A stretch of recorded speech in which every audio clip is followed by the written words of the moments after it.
അപ്പൊ തുടങ്ങാം. തുടങ്ങിക്കോ. കേരളത്തിലെ പിണറായി വിജയന്റെ ഭരണത്തിനെ കുറിച്ചുള്ള അഭിപ്രായം അദ്ദേഹത്തെ പറ്റി പറയുമ്പോൾ ആഗോള മുതലാളിത്തത്തിന്റെ പേടി സ്വപ്നം.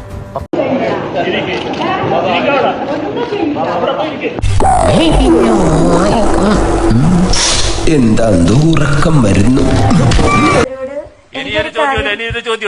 ഒരു ചോദ്യമില്ല, അവസാനിച്ചു. നമ്മുടെ നാടിന്റെ വികസനത്തിനാണല്ലോ എന്ന് ഓർക്കുമ്പോ ഒരാശ്വാസം. എന്ത് പറഞ്ഞതാണ്? കടക്ക് പുറത്ത്. മനുഷ്യനെ നാറ്റിക്കാനായിട്ട് ജനിച്ചിരിക്കണോ താൻ?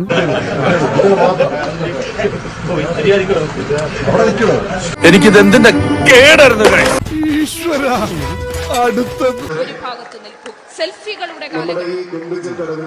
എന്റെ മാനം കെടുത്താൻ വേണ്ടി കച്ച കെട്ടി ഇറങ്ങിയിരിക്കുക ഇയാൾ. ഉപഹാരം. എന്റെ വാചകം അവസാനിക്കുന്നതിന് മുമ്പ് പ്രിയങ്കരനായ അയാൾക്ക് ചെവിടും കേൾക്കുന്നില്ലെന്ന് തോന്നുന്നു. അതൊന്നൊരു ശരിയായ ഏർപ്പാടല്ല. ഞാൻ സംസാരിച്ച് അവസാനിപ്പിച്ചല്ലേ അനൗൺസ് ചെയ്യുന്നത്. സംസാരിച്ച് അവസാനിച്ചതിന് മുമ്പ് അനൗൺസ് ചെയ്യും. അന്താരാഷ്ട്ര പ്രശ്നങ്ങളിലുള്ള നമ്മുടെ ഇടപെടൽ ആർക്കൊക്കെയോ ഇഷ്ടപ്പെടുന്നില്ല.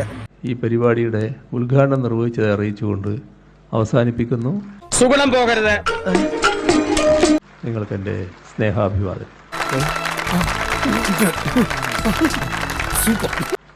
Thank you sir. വളരെ നല്ലൊരു ഉദ്ഘാടന പ്രസംഗം കാഴ്ചവെച്ചതിന്. അല്ല, അമ്മ ഇതിൽ കമന്റ് വേണ്ട കേട്ടോ. നിങ്ങൾ ആളെ വിളിച്ചിട്ട് ആളെ വിളിച്ചാൽ മതി.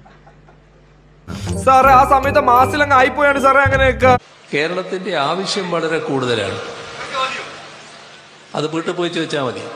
ഈ വികസന പ്രവർത്തനം എന്ന് വെച്ചാൽ എന്താ? അല്ല എന്താ ഇതൊക്കെ തന്നെ? എല്ലാം കയ്യിന്ന് പോവാ. ഈ ഇരിപ്പിൽ അങ്ങോട്ട് സമാധിയായാൽ മതിയായിരുന്നു. അത് കൊള്ളാം. ചില്ലും കൂട്ടിലാക്കി മുമ്പിൽ ഒരു നേർച്ചപ്പെട്ടിയും വെച്ച ബാക്കിയുള്ളവന് ചെലവിന് കാശും കിട്ടും. നീയൊക്കെ കയറി കളിച്ചത് ചോരച്ചാലും നീന്തി വന്ന ധീരന്മാരോടാ. ഓർത്തു വെച്ചോ. ബായ് ദുരന്തം പറച്ചിലൊക്കെ നിർത്തിന്ന് പറഞ്ഞിട്ട് എന്ത് ചെയ്യാനാടാ, ഞാൻ ഇങ്ങനൊരു ദുരന്തനായി പോയി.